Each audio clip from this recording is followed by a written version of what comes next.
There's been a lot of pessimism around, as you well know. And in my experience, when there's huge amounts of pessimism, usually something happens to break the pessimism.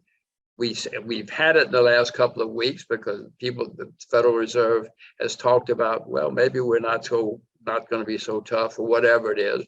Or this is not a projection, but suppose there's peace in Ukraine or something. Jim Rogers is a legendary investor who has made remarkable predictions since the 1970s. He is one of the few people who predicted the 2008 financial crisis and has been warning about a new world economic collapse for the past decade.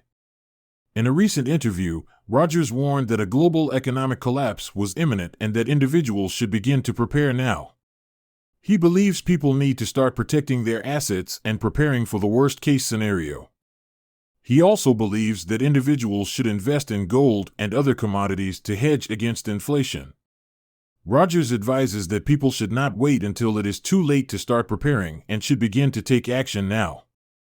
This isn't the first time Jim sends warnings to the world about a collapse.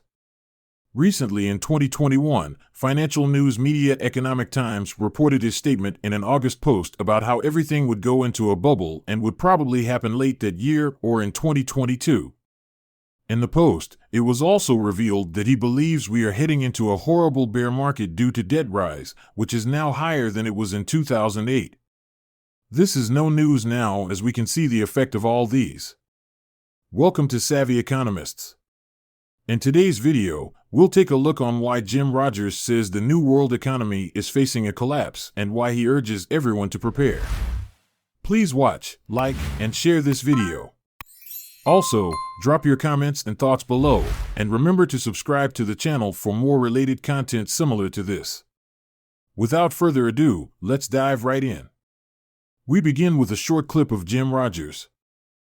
Often happens to break the pessimism. You have a big wave of optimism and a gigantic rally. Gigantic rallies have often happened at the end of bull markets or the beginning of bear markets.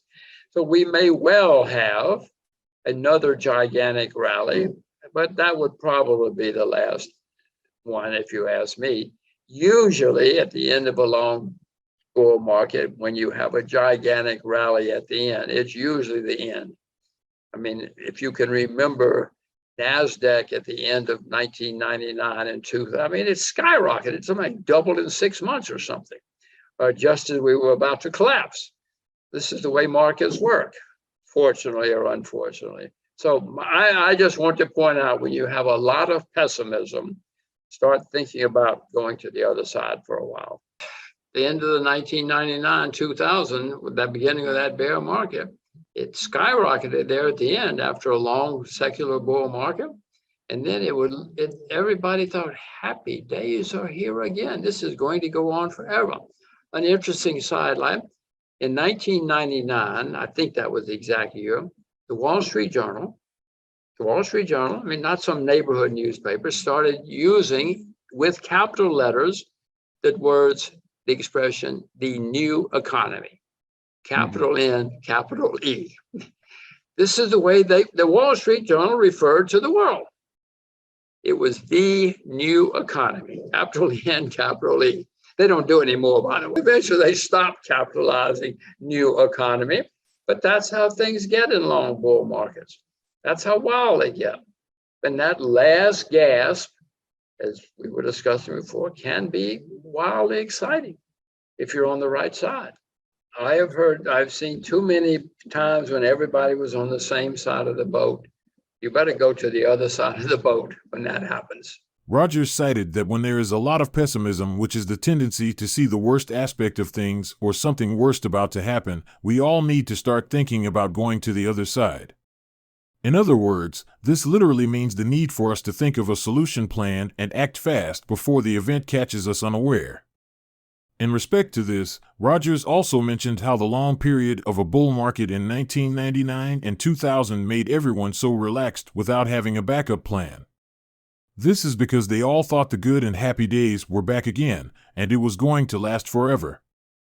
However, everything came to a halt when the bear market began late that year and skyrocketed beyond expectation.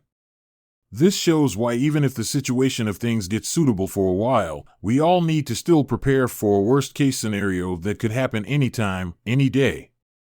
The World Bank is also one of the latest institutions to warn that the global economy is heading for a recession and has warned of a possible return to 1970s-style stagflation, a combination of high inflation and low economic growth, according to popular news media Fortune.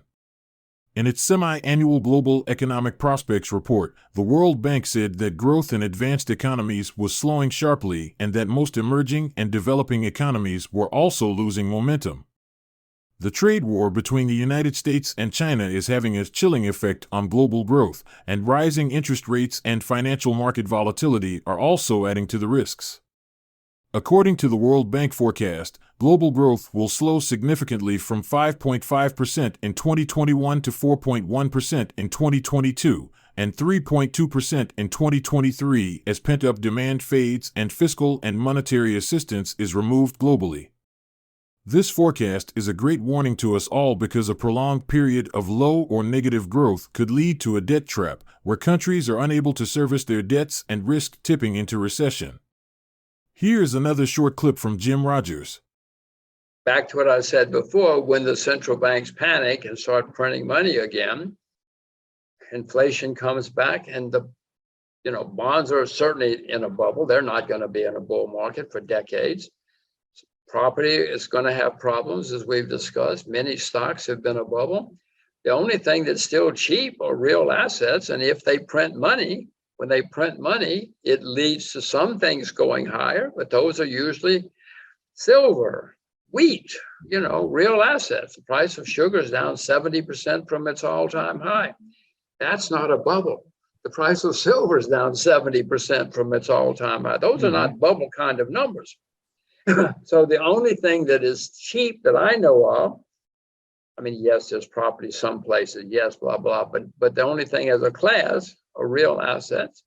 And they do go up when there's a lot of money printing. And so if people know about real assets, maybe they should do more research and homework, and maybe that's a way to protect yourself. Usually for a while, you have a bull market in real assets. And for those who know what they're doing, be prepared. From Rogers' analysis in the video, it's obvious he believes that a bubble is being driven by debt and asset price bubbles. He said that central banks around the world have been printing money to prop up economies and create asset bubbles. But this can't continue forever, he warned. All bubbles end badly, and this one will be terrible if we don't prepare ahead. Roger believes that now is the time to prepare for this collapse, as it could have drastic consequences for the global economy. As a result, Rogers has been encouraging people to take steps to protect themselves and their finances by diversifying their investments and being prepared to weather the storm. There is a need for people to stock up on necessities like food, water, and fuel, and to take other steps to ensure their financial security in the event of an economic crash. Rogers is a strong advocate for taking action now to protect yourself and your loved ones in the face of a potentially devastating economic collapse. His warnings could not come at a more critical time, as the world is facing an unprecedented economic crisis. His advice should be taken seriously, and individuals should act now to protect their wealth and prepare for the inevitable. That's all for today. Kindly let us know your thoughts about everything discussed so far in the video in the comment section below. Don't forget to hit the like button and subscribe to our channel. Thanks for watching. Anticipate our next video update.